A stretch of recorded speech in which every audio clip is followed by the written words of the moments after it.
Aleluia.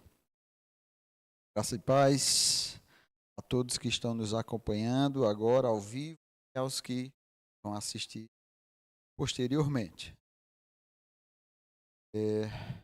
Como o pastor Lucas falou, o tema nosso é o que falta para Jesus voltar. Meu Deus, e a Bíblia fala sobre isso? Fala. A Bíblia tem sim respostas relacionadas a isso. Agora, obviamente, quando falamos acerca da volta de Jesus, tem dois eventos principais que estão relacionados a isso, na escatologia, que é arrebatamento da igreja, isso é, arrebatamento da igreja significa a volta de Jesus para o crente. E o segundo evento é a segunda vinda de Cristo em sua glória. Isso vai acontecer após os 7 anos de tribulação. Tá? No meio desses dois eventos, vão acontecer também alguns eventos aí. Por exemplo, na perspectiva da igreja, entre o arrebatamento da igreja, né, e a segunda vinda, Jesus, teremos o tribunal de Cristo e as bodas do Cordeiro, nesse período aí dos 7 anos de tribulação. Na perspectiva dos gentios, teremos o governo do anticristo, né, e os 144 mil judeus que serão levantados por Deus, né, de forma sobrenatural para pregar o evangelho para os gentios, para todas as nações. E na perspectiva dos judeus, nós teremos a perseguição que o anticristo vai imprimir, né, como parte do juízo divino que virá, e também as duas testemunhas, né, no naipe, vamos dizer assim, de Moisés e Elias. Né? Não há consenso relacionado a isso.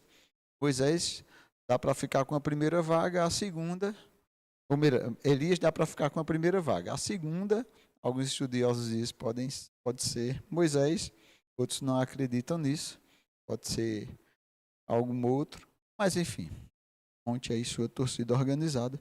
O que nós sabemos é que virão duas testemunhas para pregar para a nação de Israel. Elas virão nesse entremeio aí, entre o arrebatamento da igreja e a segunda vinda em glória. Ok? Então, quando falamos de volta de Jesus, precisamos lembrar disso. Existe a volta de Jesus para os cristãos, que está relacionada ao arrebatamento da igreja, e a volta de Jesus para todo o restante, e está relacionado à segunda vinda de Cristo. Só para que a gente diferencie e não misture aí esses dois eventos. O arrebatamento da igreja, Jesus não pisa os pés aqui na terra. A Bíblia diz, nos encontraremos com ele nas nuvens, ok? Já na segunda vinda, Jesus virá da mesma forma que ele subiu, pisando os pés lá no Monte das Oliveiras. Ok? Para que a gente diferencie isso. Outro detalhe que a gente precisa entender. Existe sim um controle de Deus sobre nossas vidas de forma individual? Não. Existe um controle de Deus sobre o tempo. Lá em Atos 17, 26, se você for lá comigo, diz o seguinte, Paulo, no Areópago, né, falando para todos aqueles estudiosos, filósofos, hein, todas aquelas pessoas lá, e ele diz aqui, em Atos 17, no 26, o discurso é grande, não dá para a gente ler todo, mas nesse ponto ele diz assim, de um só fez toda a raça humana para habitar sobre a face da terra, havendo fixado os tempos previamente estabelecidos e os limites de sua habitação. Então existe sim um controle de Deus sobre o tempo. Veja, ele fixou os tempos, né, de forma prévia, ele estabeleceu cada um desses tempos, fixando eles de forma prévia. Então, nós sabemos que dentro de todos os eventos que acontecem escatológicos, né, esses eventos foram fixados previamente por Deus. Nós sabemos que Deus ele é atemporal, não está limitado pelo tempo, como nós estamos como seres humanos. Então, podemos dizer que o que ainda para a gente vai acontecer, para Deus já aconteceu. Né? Então, ele nos revela profeticamente, isso não é um decreto de que ele revelou, decretou e por isso que vai acontecer. Não, na verdade, Deus já foi no nosso futuro, para Deus já aconteceu, e aí ele vem no nosso tempo e nos diz o que é que vai acontecer. Então, é assim que funciona. Com relação ao tempo, né, quando nós vemos na cronologia bíblica, tá? Porque existem marcadores de tempo, do Gênesis ao Apocalipse, e nós conseguimos fazer cálculos, né? Se tivermos curiosidade, interesse e paciência, dá para fazer esses cálculos sim. Então, de Adão até Abraão, são aproximadamente 2.000 anos, de Abraão até Jesus, mais 2.000 anos, e de Jesus até os dias atuais, também mais 2.000 anos aí, que somados dá aproximadamente 6.000 anos, ok? Desde Adão até agora. E estamos aí nos aproximando do 7º milênio. Tá? Por que isso é importante? Lá na frente nós vamos ver por que essa cronologia bíblica ela começa a se encaixar. Tá bom? E veja, sempre foi uma curiosidade relacionada à escatologia, muitas profecias no Antigo Testamento falando acerca da segunda vinda, e era uma curiosidade também dos discípulos. Veja em Atos 1, 6 e 7, Jesus já ressurreto diante dos discípulos. No 6 diz assim: então os que estavam reunidos lhe perguntaram: Senhor, será este o tempo em que restaures o reino a Israel? Respondeu-lhes Jesus: não vos compete conhecer tempos ou épocas que o Pai reservou pela sua exclusiva autoridade. Aí Jesus continua, né? Mas será sobre vocês o derramar do Espírito Santo, prometido, todos aqueles detalhes. Então Jesus está dizendo assim: rapaz, não se prendam a isso agora não, com relação ao tempo. Por quê? Porque eles estavam naquela ansiedade. Muitas profecias mostram Jesus governando, né? Uma justiça de fato que vai acontecer. Um rei que governará lá de Jerusalém, governará todo o mundo, né? E será de fato a verdadeira justiça que será implementada. Não a justiça dos homens, que é falha, mas uma justiça perfeita. Então eles estavam sendo perseguidos pelo Império Romano. Então eles sempre tinham essa curiosidade, perguntando a Jesus: é agora? Jesus, você morreu, você ressuscitou, é agora que você vai tomar o trono, é agora que você vai dominar sobre tudo. Jesus, calma, não compete a vocês, né, saberem disso. Então, aqui ele fala que existem tempos e épocas que o Pai reservou. Então, isso está alinhado, né, com aquilo que Paulo falou lá no Areópago, que Deus estabeleceu tempos previamente, fixou tempos previamente estabelecidos. Aqui Jesus corrobora isso, dizendo tempos e épocas reservadas por Deus para a manifestação de algumas coisas dentro de toda essa cronologia bíblica, tá? Então, uma das perguntas é: o que falta para Jesus voltar? Está associado com essa questão de tempo? Está sim. Né? A Bíblia diz que Jesus veio na plenitude dos tempos. Um Deus atemporal. Né? Ele definiu, ou ele decidiu, que existia um tempo na história onde ele considerou: aqui é a plenitude. Então ele foi e enviou Jesus, encaixando, obviamente, com todas as profecias messiânicas que apontavam para Cristo. Mas, sim, tempos e épocas Deus reservou para a manifestação, tá? E o cumprimento de muitas profecias. Agora, se Deus já estabeleceu tudo, então por que os cristãos do primeiro século viviam com tanta expectativa do retorno de Jesus? Ora, Deus não já estabeleceu tudo? Né? Por que eles viviam naquela expectativa? Paulo, muitas vezes, falando acerca do retorno, ele diz assim: nós, os que estivermos vivos. Ele diz: nem todos dormiremos, mas transformados todos seremos. Ele se inclui, né? Nós, os que estivermos vivos, iremos ao encontro com o Senhor nos ares. Então, já existia naquela época a expectativa de que Jesus poderia voltar. Tá? Mateus 25, 13, Jesus dá uma instrução de que, diz assim, vigiai, pois, porque não sabeis o dia nem a hora. Pronto. Por isso que eles ficavam na expectativa. Porque esse tempo, de alguma forma, nunca foi revelado. Apesar de Deus ter reservado, pela sua exclusiva autoridade, tempos e épocas para cumprimentos de profecias, mas ele nunca falou que tempo era esse. Ele só disse assim, vigiai. Vocês não sabem, então vigie. Então deixou para cada um de nós a vigilância, ou o chamado à vigilância. Por isso, sempre que houve essa expectativa do seu retorno depois da sua ascensão. Então, assim, já que não dá para saber o tempo, o que devemos fazer então? Né? Já que não dá para saber, o que devemos fazer? Só vigiar? Por quê? Vigilância pode dar aquela ideia de que a gente fica aqui parado, só vigiando. Um vigia, vamos pensar, um vigia de uma escola, vamos pensar alguém que está vigiando por meio de câmeras de segurança. Ele fica lá parado, olhando para as telas. Então, vigiar não dá uma ideia, né, de passividade. Eu estou vigiando, então eu estou aqui numa torre de vigília, olha só vigiando tudo. Dá a ideia de passividade, mas nós vamos ver que essa vigilância não tem a ver com passividade, não. Mateus 24, 20 e 21. Olha como é interessante o que Jesus fala. Aqui, apontando para a nação de Israel, a gente precisa entender que, escatologicamente, existem profecias que estão direcionadas para grupos, ok? No estudo da escatologia, chamados grupos escatológicos. A Bíblia fala acerca de gentios, judeus e igreja.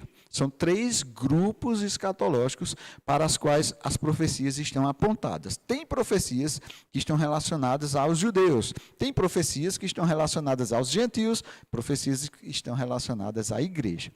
Se nós não tivermos essa visão, né, desses 3 grupos escatológicos, aí iremos misturar essas profecias e aí é onde tem muita bagunça na compreensão do cumprimento dessas profecias. Mas Jesus aqui falando especificamente para os judeus.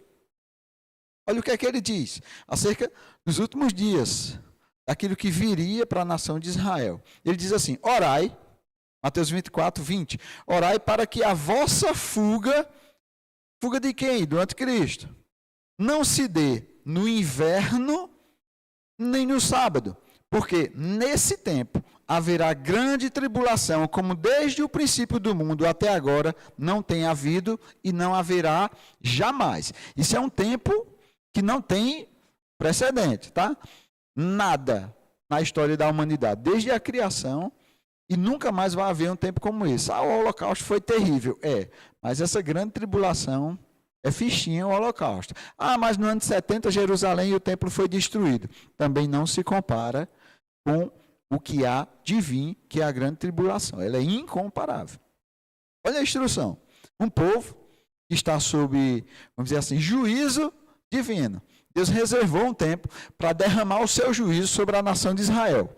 Mas olha a instrução que Jesus diz. Orai, para que essa fuga não se dê no inverno nem no sábado. Ora, Deus não estabeleceu, não fixou previamente, né, os tempos de forma prévia, né? Não tem tempos que Deus reservou pela sua exclusiva autoridade.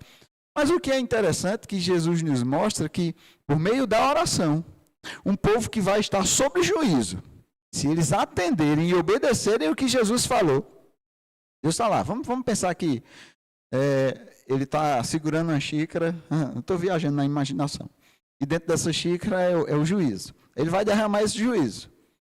Mas se o povo orar, ele estava para derramar no sábado. Ele disse, não, no sábado não. Por causa da oração, eu vou mudar de dia. Pode ser qualquer outro dia, menos do sábado. Por que não no sábado? Porque no sábado faz parte dos judeus, da lei deles, eles não podem correr mais do que a jornada de um sábado, que é 2 quilômetros no máximo. Se você estuda as guerras que tiveram contra a nação de Israel, muitas delas, as nações vizinhas começavam a guerra no sábado, porque sabia que os judeus estavam limitados na sua atuação por causa da lei dos judeus. E disse, não se dê no inverno, porque no inverno neva, gente, lá em Jerusalém. Chega a nevar. E a gente sabe que quando neva, imagina, muitas vezes fecha aeroportos, as escolas não funcionam, enfim, é terrível, né, dependendo da nevasca. Então veja, Deus está lá para derramar o juízo. Se vocês orarem, o que é que ele faz? Rapaz, eu vou mudar, não vou derramar no inverno não. Na primavera, verão, outono, mas não no inverno, se orar. Então aqui mostra que a oração é capaz de fazer com que Deus, que vai derramar o seu juízo, ele mude dias ou estações. Olha que interessante. Oração que muda dia e estação.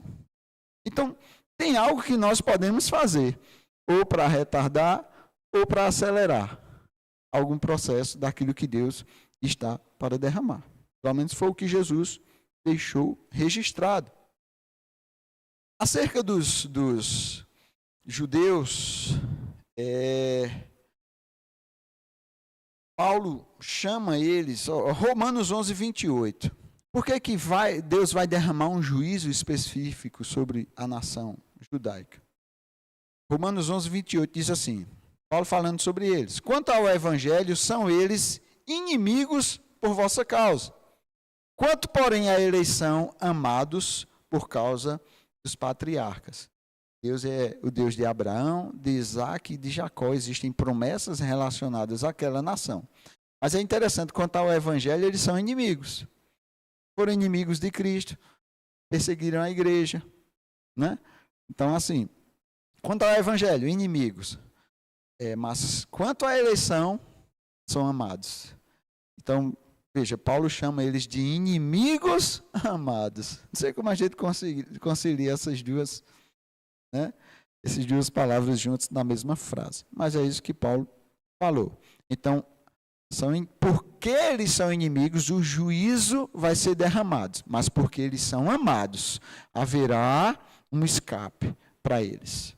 Para que eles reconheçam de fato quem é o Messias. E haverá sim uma conversão nacional da nação de Israel. Está profetizado e isso vai acontecer. Então, em resumo dessa introdução aí, nós vemos que existe um controle de Deus sobre o tempo, existem tempos que estão reservados por Deus, né, para que eventos aconteçam, cumprimentos proféticos aconteçam, e ele fixou tempos previamente estabelecidos, e nós vemos que, por exemplo, se a nação de Israel fugindo da ira do anticristo, se orar a Deus, Deus consegue, né, Deus concede a eles, mesmo nessa fuga, o livramento para que não seja nem no sábado e não seja no inverno. Então, algo que se eles obedecerem o comando de Jesus, Deus ainda consegue dar um escape diante desse juízo que está para ser derramado. Agora, se é possível um povo que está sob juízo para ser derramado, orar e Deus mudar dias e estações, eu fico imaginando a igreja. A igreja não está sob juízo, porque em Cristo nós seremos livres da ira vindoura. A igreja está na dispensação da graça. Imagina aquilo que a igreja fizer em obediência ao que Jesus falou. Vamos lá, vamos começar a percorrer a partir daí. 2 Pedro 3, 9 ao 14 diz assim, estou lendo na NVT, na verdade, o Senhor não demora em cumprir sua promessa, como pensam alguns. Pelo contrário, Ele é paciente por causa de vocês. Não deseja que ninguém seja destruído, mas que todos se arrependam. Então, Jesus não está demorando. Ele está sendo paciente. 10. Contudo, o dia do Senhor virá como um ladrão. Isso é inesperadamente. Os céus desaparecerão com terrível estrondo, e até os elementos serão consumidos pelo fogo, e a terra e tudo que nela há serão expostos. Visto, portanto, que tudo ao redor será destruído, a vida de vocês deve ser caracterizada por santidade e devoção. Olha a instrução.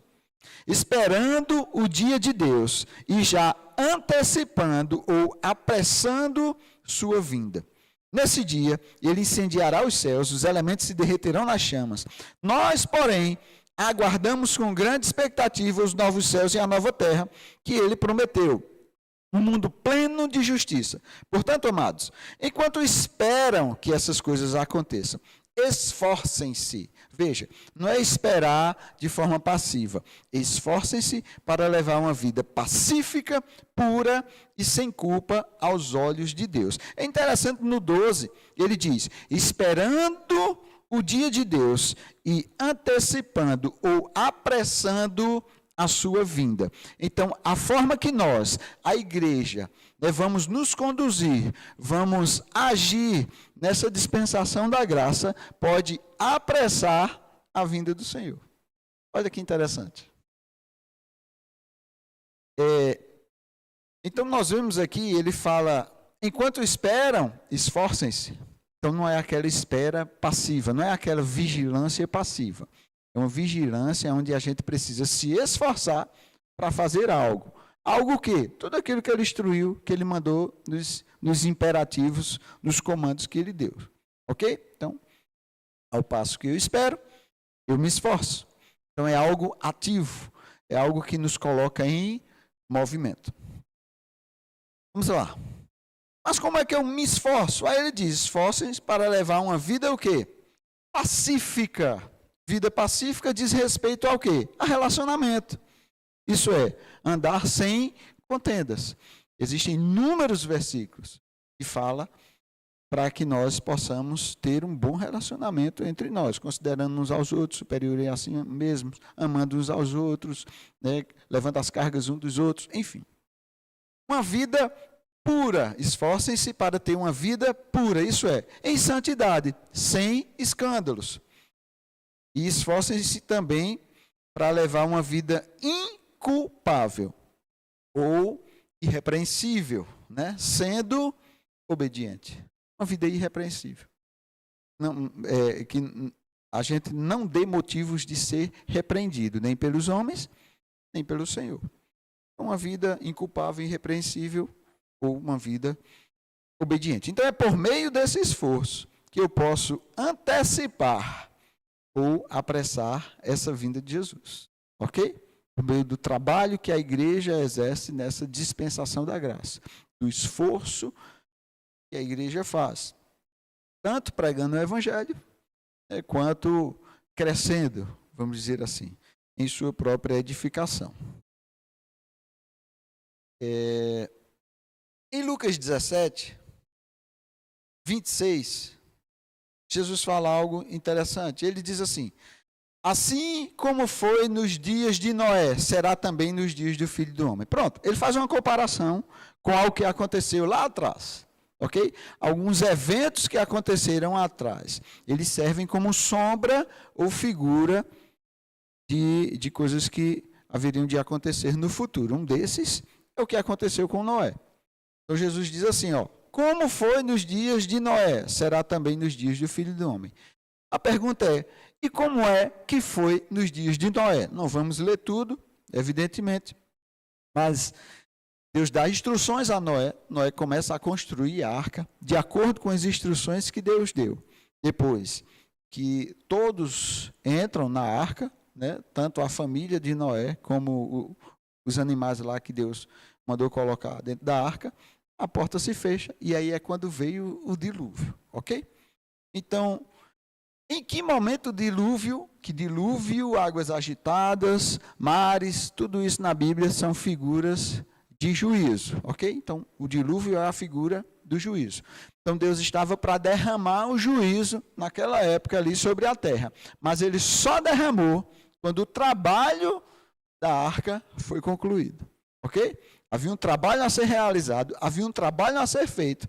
Deus estava com o juízo lá preparado, mas ele só derramou quando esse trabalho foi concluído. Então, isso é sombra, tá?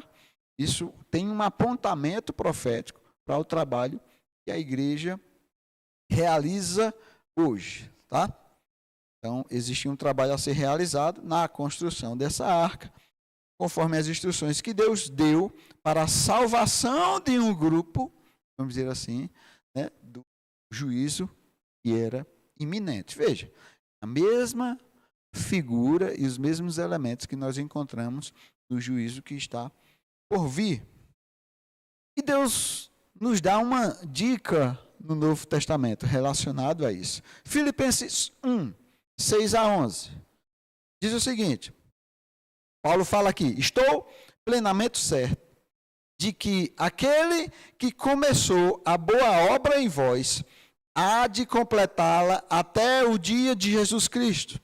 Aliás, é justo que eu assim pense de todos vós, porque vos trago no coração, seja nas minhas algemas, seja na defesa e confirmação do Evangelho, pois todos sois participantes da graça comigo, Paulo falando, pois minha testemunha é Deus, da saudade que tenho de todos vós, na eterna misericórdia de Cristo Jesus. E também faço esta oração, olha a oração dele, e que o vosso amor aumente, mais e mais, em pleno conhecimento e toda a percepção, para aprovardes as coisas excelentes e serdes sinceros e inculpáveis para o dia de Cristo, cheios de fruto de justiça, o qual é mediante Jesus Cristo, para a glória e louvor de Deus. Ok?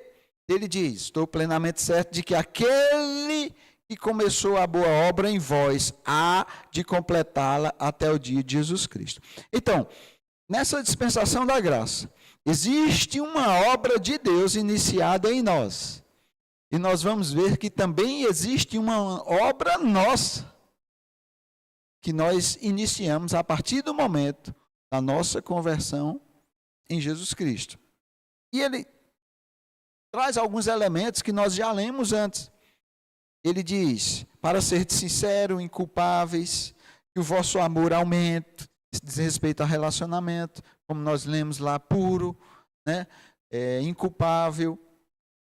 Então, tudo isso está conectado e está ligado, já, né? Conectado de acordo com aquilo que precisamos viver, ou como precisamos conduzir a nossa vida como igreja nesse tempo, nessa dispensação da graça. Então, existe uma obra, é aquele que começou a boa obra. Existe uma boa obra que Deus iniciou em cada um de nós, quando nós aceitamos Jesus. Uma boa obra que ele completou, e que ele iniciou, e ele diz assim, e ele há de completar até o dia de Cristo Jesus. Então, existe uma obra que foi iniciada na igreja, e que ela precisa ser concluída. Não é parecido com aquilo que nós lemos acerca da arca? Noé iniciou uma obra, e depois que ele concluiu essa obra, foi que o juízo veio. Pronto. É semelhante à igreja hoje. Existe uma obra que Deus iniciou em cada um de nós. E ele há de completar. Até o dia de Cristo Jesus. Então essa obra está aí, ó. Deus está trabalhando em nós. E através de nós. Ok? Até quando? Não sei. O que é que vai fazer? O que é que indica que essa obra será completada? Também a Bíblia não fala. Mas Deus vai considerar um momento em que ele vai dizer assim, pronto, agora a obra está completa. E aí é quando ele arrebata a igreja e derrama o seu juízo.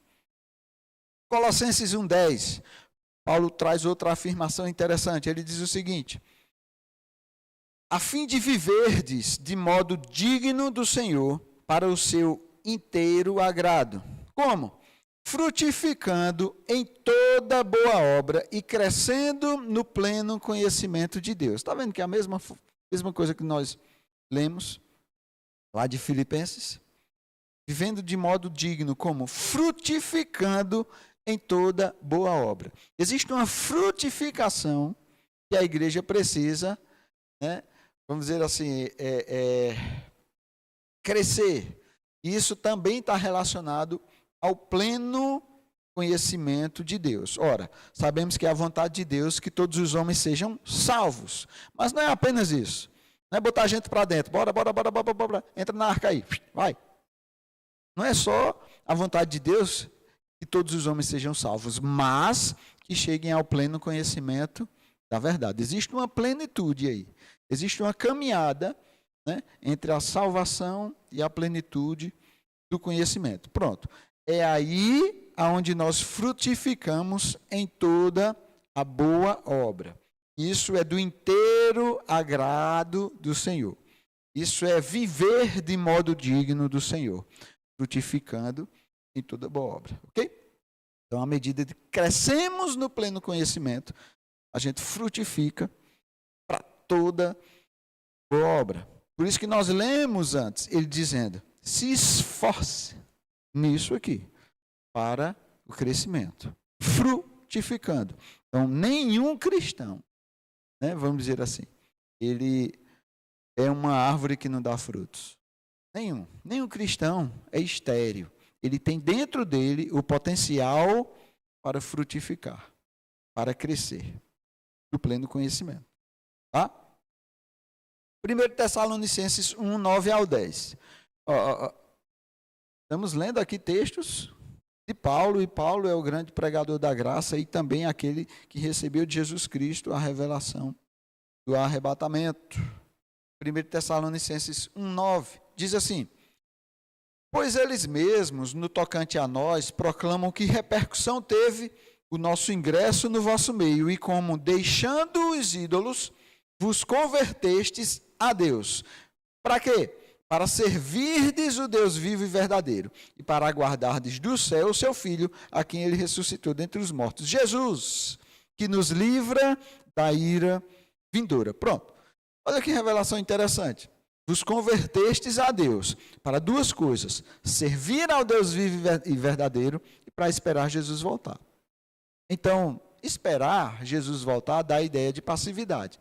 Mas nós fomos salvos não apenas para esperar Jesus voltar.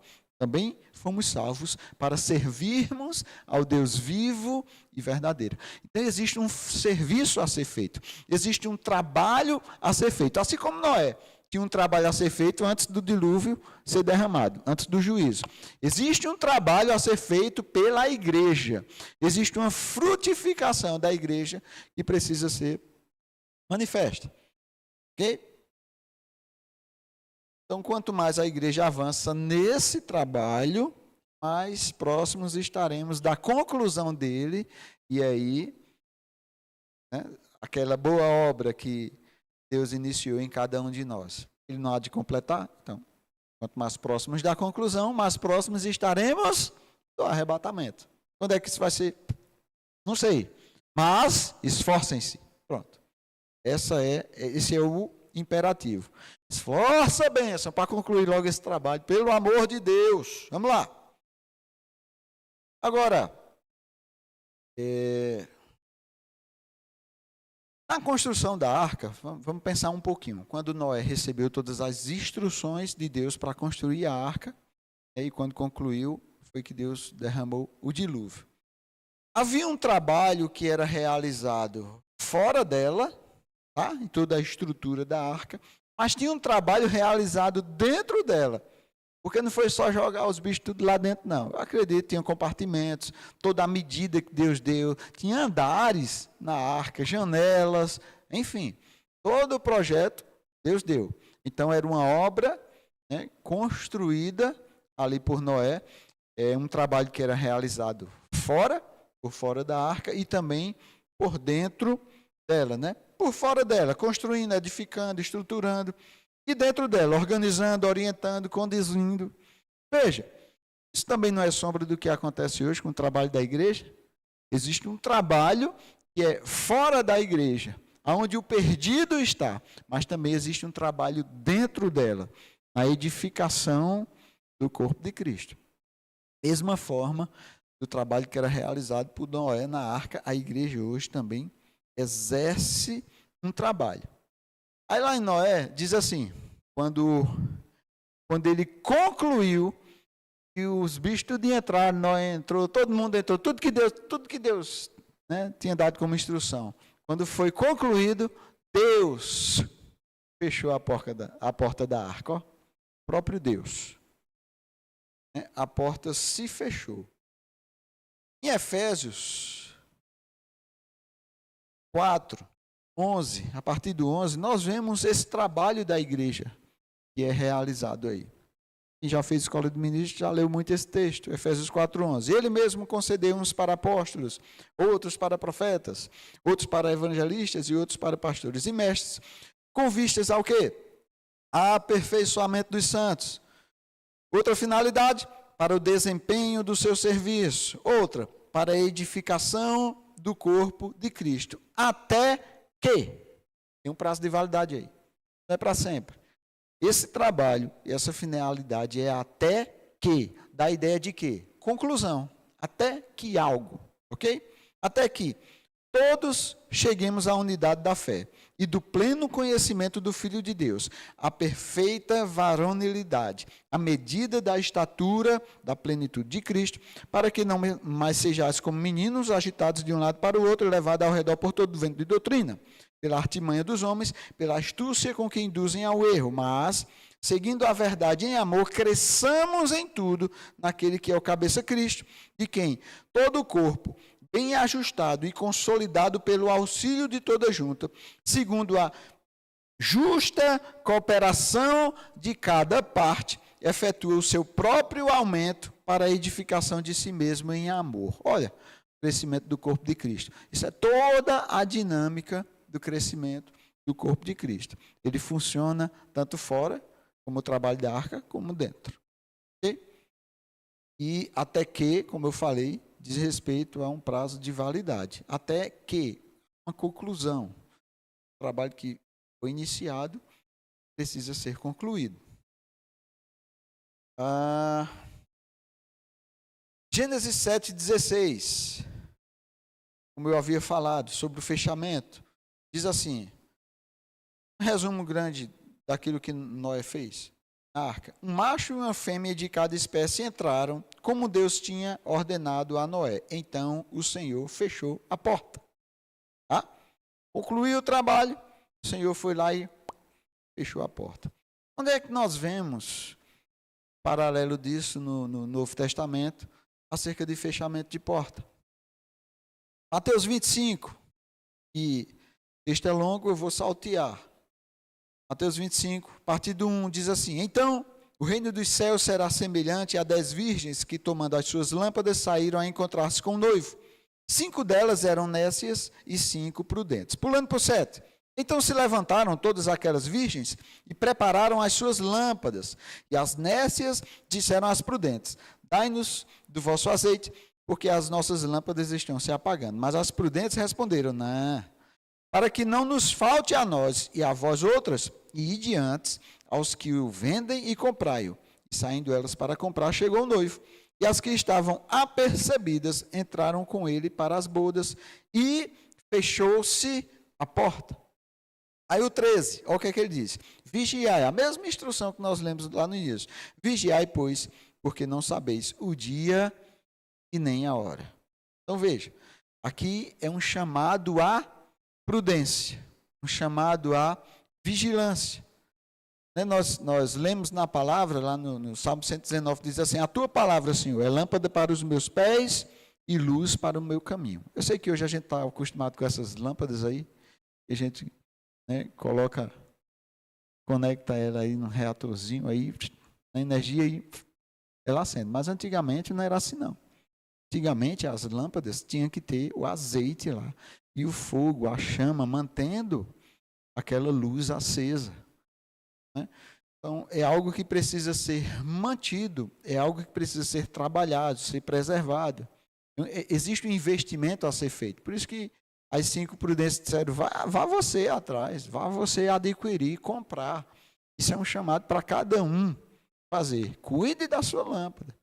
É a palavra de Deus. Nós precisamos manter viva e acesa essa chama, sempre.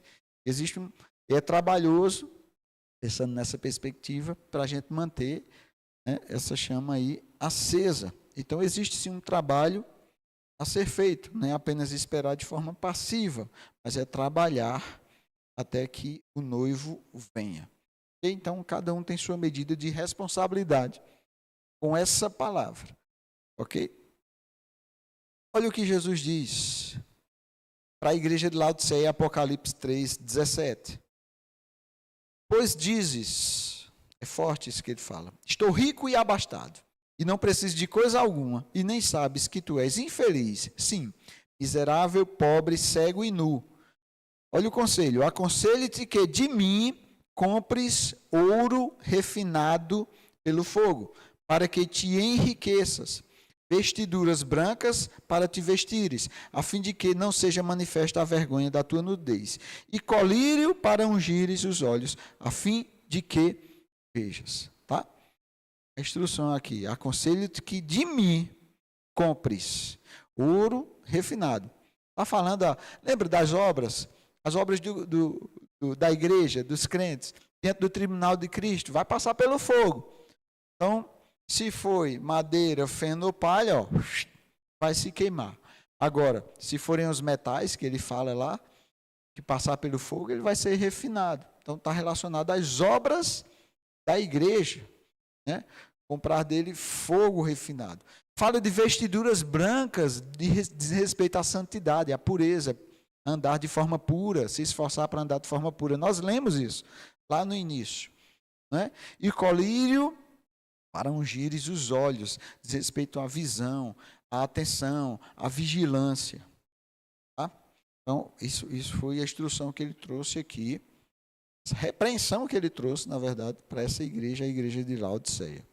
Então, não adianta, gente, conhecer o que ele fala, mas não acreditar no que ele diz e nem obedecer suas ordens. Esses dias eu vi um filósofo aí, podcast, e ele está estudando sobre Jesus, mas ele se diz ateu, mas está estudando sobre Jesus.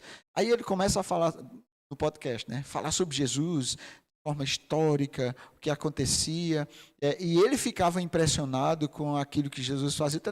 Aí tem uma hora que ele fala com tanto entusiasmo, que a pessoa que está entrevistando diz assim, você acredita nisso? Ele diz, não acredito em nada disso, mas eu fico impressionado com isso. Então não adianta conhecer, não acreditar. Não adianta conhecer e não obedecer. Tá? Não vale de nada. É o mesmo que eu ter essa lâmpada, mas não tem óleo nenhum dentro. Não tem fogo nenhum ali. Não tem resultado nenhum ali. É uma lâmpada, mas que ela fica apagada. Então não adianta apenas conhecer. Precisamos acreditar e precisamos obedecer aquilo que acreditamos. Vamos lá. Voltando para 1 Pedro 3:20, diz assim, aqueles que muito tempo atrás desobedeceram a Deus, quando ele esperou pacientemente enquanto Noé construía a sua embarcação. Veja, Deus esperou pacientemente enquanto Noé construía a sua embarcação. E diz assim, desobedeceram a Deus, eles tiveram a oportunidade. Apenas 8 pessoas foram salvas por meio da água do dilúvio. Aquela água simboliza o batismo que agora os salva. Não pela remoção de sujeira do corpo, mas porque o batismo, vocês declaram ter boa consciência diante de Deus. Ela é eficaz por meio da ressurreição de Jesus Cristo. Porque o batismo representa a morte do velho homem e a ressurreição do novo homem. E é interessante aqui Pedro falando acerca do batismo, né? Ele usa essa mesma figura de Noé, dizendo que Deus esperou pacientemente enquanto Noé construía a sua embarcação. Pronto. Jesus não está demorando. Ele está aguardando pacientemente algo que está sendo desenvolvido como trabalho da igreja nessa dispensação da graça. Aguardando de forma paciente. E Paulo era consciente dessas duas realidades, da esperança, da vinda, mas do trabalho que precisa ser realizado, do esforço que precisa ser feito por parte da igreja. Filipenses 3:20, Paulo diz assim, pois a nossa pátria está nos céus, de onde também aguardamos o Salvador, o Senhor Jesus Cristo. Mas também ele faz outra afirmação em 1 Coríntios 15:10. Ele diz, mas pela graça de Deus eu sou o que sou, e a sua graça que me foi concedida não se tornou vã. Antes, trabalhei muito mais do que todos eles. Todavia não eu, mas a graça de Deus comigo. Pronto. Paulo fala no versículo aqui, lá para os Filipenses, de onde também aguardamos, que dá aquela ideia de passividade. Mas aos Coríntios, ele diz, eu trabalhei mais do que todos estes aí. E a graça de Deus em mim não se tornou vã. Okay? Então, existe uma esperança que nós temos, mas nessa esperança existe um esforço e um trabalho a ser realizado pela igreja. Tá? Com relação aos últimos dias, nós vemos que essa profecia acerca do retorno de Jesus aponta para os últimos dias. E quando é que começou os últimos dias? Porque são muitas profecias do Antigo Testamento falando nos últimos dias. A primeira menção que nós vemos falando aos últimos dias é no derramar do Espírito Santo sobre a igreja lá em Atos 2. Quando Pedro sobe, né, aquele alvoroço lá, alguns dizendo, estão embriagados, tá? E eles, estes aí não estão embriagados como vocês estão pensando nessa hora da manhã. Mas é o que foi dito pelo profeta Joel, que nos últimos dias derramarei do meu espírito. Né? Lembra lá? Pronto. Aquela citação como um marco temporal mesmo. Os últimos dias começa aqui. Se nós formos lá para a profecia de Joel, que foi o que Pedro citou, lá em Atos 2, Joel 2, 23, diz assim, alegrai-vos, pois, filhos de Sião, regozijai-vos no Senhor vosso Deus, porque Ele vos dará em justa medida a chuva, fará descer como outrora a chuva temporã e a serôdia. E as eiras se encherão de trigo, os lagares transbordarão de vinho e óleo. Pulando para o 28. E acontecerá depois desses dias, que derramarei do meu espírito sobre toda a carne. Vossos filhos e vossas filhas profetizarão, vossos velhos sonharão e vossos jovens terão visões. Até sobre os servos e sobre as servas derramarei o meu espírito naqueles dias. Sobre todos. Ok? Então, aqui Joel estava profetizando. Ele vos dará em justa medida a chuva. Né?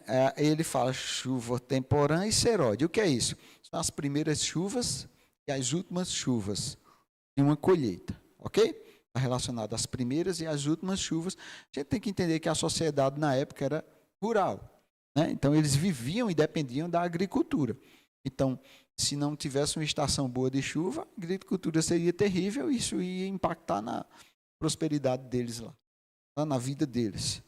Então, é uma promessa de que Deus enviaria a chuva no início e chuva de fim lá, para que eles tivessem uma excelente colheita, né, e as coisas fossem restabelecidas. Aí ele diz assim, depois dessas chuvas naturais, eu derramarei do meu espírito, isso é, chuvas espirituais. Depois dessa colheita que vocês vão ter, dessa chuva natural que vai acontecer, haverá também uma colheita de uma chuva espiritual que eu vou derramar sobre toda a carne. Pronto, isso aí Joel estava falando acerca disso. E Tiago, ele corrobora isso. Tiago 5,7 diz assim, sede, pois, irmãos, pacientes, até a vinda do Senhor. Eis que o lavrador aguarda com paciência o precioso fruto da terra, até receber as primeiras e as últimas chuvas. Sede vós também pacientes, fortalecei o vosso coração, pois a vinda do Senhor está próxima. Irmãos, não vos queixeis uns dos outros, para não serdes julgados. Eis que o juiz está às portas. É interessante que Tiago fala a mesma coisa que Joel tinha falado. O lavrador aguarda com paciência o precioso fruto da terra, até receber as primeiras e as últimas chuvas. Quem é um lavrador, gente? Jesus Cristo. Ele é o lavrador. Está aguardando pacientemente o precioso fruto da terra. Quem é o precioso fruto da terra? Somos nós, a igreja. Né? Aquele que começou a boa obra em nós. Então, Deus derramou a sua chuva de avivamento sobre toda a carne. Né? E existe um fruto que precisa vir dessas chuvas aí. E o lavrador, que é Jesus, está aguardando pacientemente essa frutificação, essa grande colheita que vai acontecer nesses últimos dias. Tá? E precisamos entender que se o lavrador ele colhe antes do tempo, ele vai sabotar essa colheita. Então Jesus está aguardando pacientemente. E ele sabe o momento certo. Mas precisamos entender. simplesmente um tempo que foi fixado lá e esse tempo não pode mudar. Não, isso está relacionado ao precioso fruto da terra. Esse fruto dessa lavoura aí. E é interessante que 1 Coríntios 3,9, Paulo diz o seguinte: porque de Deus nós somos cooperadores, lavoura de Deus, edifício de Deus nós sois. É interessante ele dizer isso. De Deus nós somos cooperadores, ao passo que também somos lavoura. Isso é, tem um trabalho de Deus em nós. Mas nesse trabalho de Deus em nós, com Ele, nós somos cooperadores. Então, existe um trabalho nosso com Deus. Existe um trabalho de Deus em nós e um trabalho nosso com Deus, como cooperadores. Esse trabalho desses últimos dias aí. Então, como lavoura, precisamos frutificar, mas com Deus, nós também participamos desse trabalho que está sendo desenvolvido em nós e que há de completar até o dia de Cristo. Então, qual é o nosso papel como cooperadores? 2 Coríntios 6, Paulo diz o seguinte: e nós, na qualidade de cooperadores com ele, também vos exortamos a que não recebais em vão a graça de Deus. Porque ele diz: eu te ouvi no tempo da oportunidade e te socorri no dia da salvação. Eis agora o tempo sobremodo oportuno, eis agora o dia da salvação. Não dando nós nenhum motivo de escândalo em coisa alguma, para que o ministério não seja censurado. Pronto. Então, na qualidade de cooperador de Deus, não devemos receber em vão a graça de Deus que vem sobre nossas vidas. Ok? Então, como lavoura, a gente precisa frutificar. Afinal de contas, somos o precioso fruto da terra que o lavrador está aguardando pacientemente essa grande colheita. Tá? Então, quando é que Jesus vai voltar? Ou o que falta para Jesus voltar? Vou responder a você. Jesus vai voltar da mesma forma lá do início, quando a arca estiver concluída, quando o trabalho da igreja estiver concluída, quando o lavrador que aguarda pacientemente o precioso fruto da terra encontrar em nós o verdadeiro fruto de justiça. Okay? Então, Jesus vai voltar quando o corpo estiver edificado à medida da estatura de Cristo. Que medida é essa? A Bíblia não fala, mas ele sabe que medida é essa. E a medida, quando essa medida chegar, pronto. É quando ele vai voltar. É quando a lavoura der os frutos que o nosso lavrador tanto aguarda. Mas que fruto é esse? Ele sabe. Diz, mas ele sabe. E é quando a boa obra começada em nós estiver concluída. Pronto. Aí é quando Jesus vai voltar. Então, qual é a instrução? Ao passo que nós esperamos. Esforce para viver uma vida pura, santa e irrepreensível diante de Deus. Ok? Aí, eu quero encerrar com isso. Tem um alerta para a gente.